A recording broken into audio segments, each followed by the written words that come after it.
Good morning, this is Dwayne, and this morning I'd kind of like to talk about the two elements, not the two elements that go into ragtime. They're not the only elements of ragtime, but two important elements that contribute to ragtime. And one is the swing bass, what happens like this.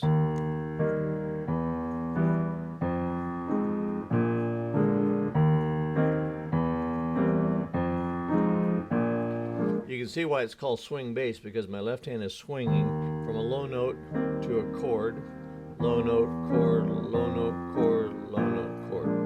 And if I had, those were just 2 beats each, but if I had, 4 beats in a row, I could hit an alternate note. In other words, if my chord was E flat, I could hit a low E flat first time, E flat chord, and the second time I could hit a low B flat, say, or G, because they're members of the E flat chord. Okay, so the low note needs to be the root, and probably unless you have a whole measure, and then you could hit one other chord note as a low note.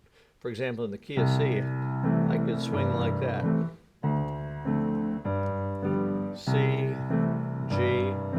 See, I'm still on the C chord, but I'm hitting an alternate low note. Okay, so that's sometimes called alternating bass. Okay, the second element in ragtime is syncopation. And so I think, let me play Ain't She Sweet, and I'll show you what I mean.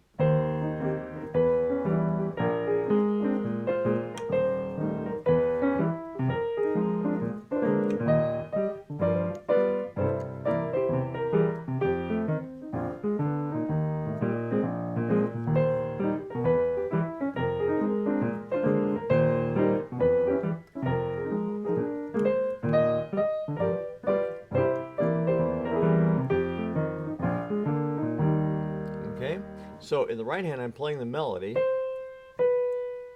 and under the melody I'm playing the chords, but I break up the chords in syncopation, not steady, not like that, but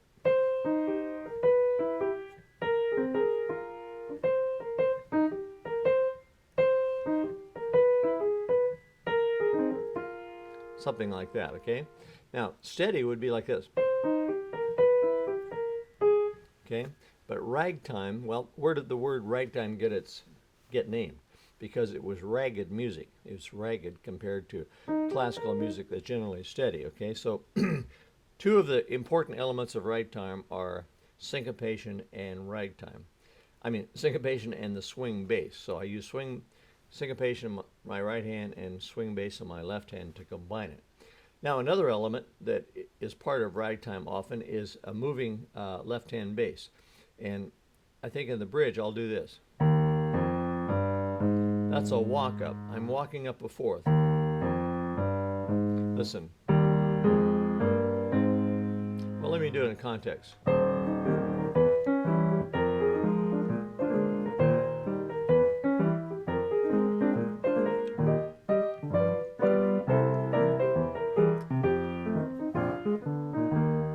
Now,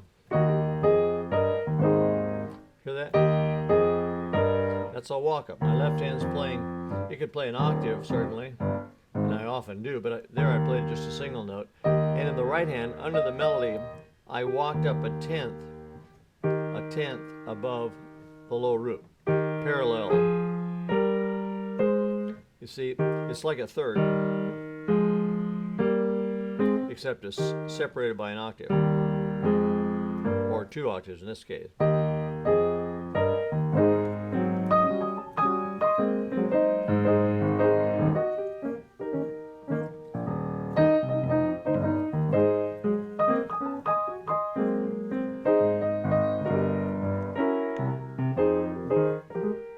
See that? Okay, now we're back to the theme. Incidentally, the theme of this piece, the form of this piece is A-A-B-A. The theme plays, right? Here's the theme.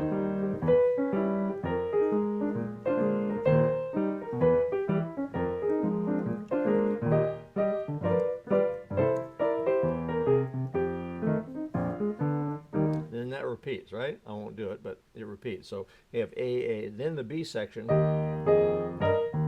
B, it's often called the bridge too, so B for bridge.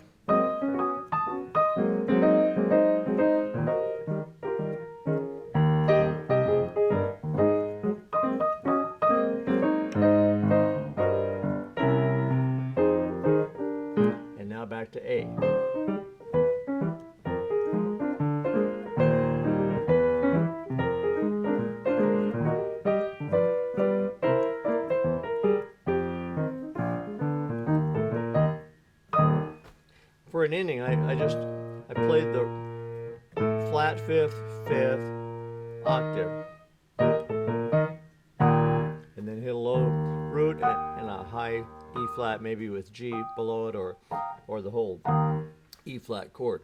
Notice in the syncopation that sometimes you can go up, or you can go down when you break up the chord. Either way is fine, and the more variety you get into it, the better. Okay. So I started to say that's 2 elements of ragtime. Actually, that's 3, because it's syncopation, swing bass, and walk-ups. That happens a lot in ragtime. Okay? Well, that's it for today. If you enjoy these little piano tips, come on over to playpiano.com and sign up for our free piano tips. They are free, and they come out most every day, so you can learn a lot if you watch these little short videos every single day. Thanks for being with me, and we'll